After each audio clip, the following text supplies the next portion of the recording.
दुनिया में अगर कोई शख्स एक वक्त की भी नमाज ना पढ़ता हो, ज़रूरियात दीन का फ़राइज़ों का इनकार ना करता हो, तो फिर वो मुसलमान है, वो गुमराह नहीं है।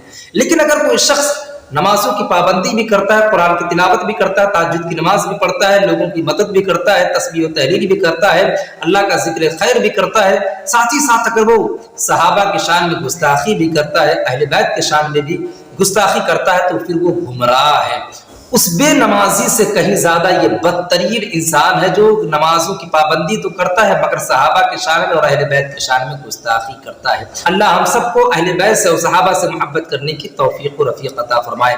आप सबसे मेरी यही गुजारिश है कि जो लोग सहाबा के शान में भौंकते हैं, सहाबा के शान में गुस्ताखियां करते हैं, अहले बैत के शान में गुस्ताखियां करते हैं, ऐसे लोगों के संपर्क में कभी भी ना आए, ऐसे लोगों से दूरी बनाए रखें।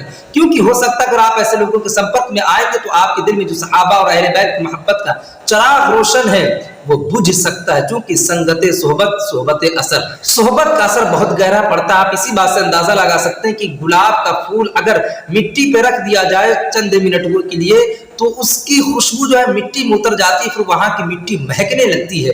तो आप अगर ऐसे गुमराह लोगों की सोहबत में बैठेंगे तो आप भी गुमराह हो सकते हैं। हुजूर सल्लल्लाहु अलैहि वसल्लम ने फरमाया है कि मेरे सहाबा सितारों की मानिंद है, किसी एक की इत्तबा करोगे, किसी एक के नक्शे कदम पे चलोगे तो हिदायत पा जाओगे। और प्यारे आका सल्लल्लाहु अलैहि वसल्लम जब जाहिरी जिंदगी से विसाल फरमा रहे थे तो उस वक्त आपने लोगों से फरमाया था कि मैं तुम्हारे दरमियान दो भारी चीजें छोड़कर जा रहा हूं, एक है कुरान और एक है मेरी अहले बैत।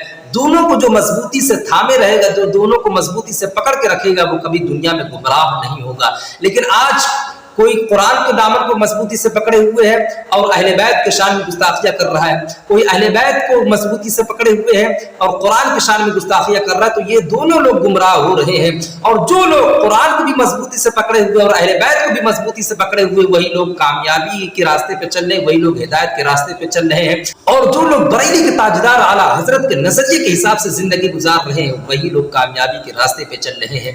बरेली के ताजदार ने फरमाया कि दो जहां में खादिमे आले रसूल अल्लाह कर, दो जहां में खादिमे आले रसूल अल्लाह कर, हजरत आले रसूल मुक़तदा के वास्ते।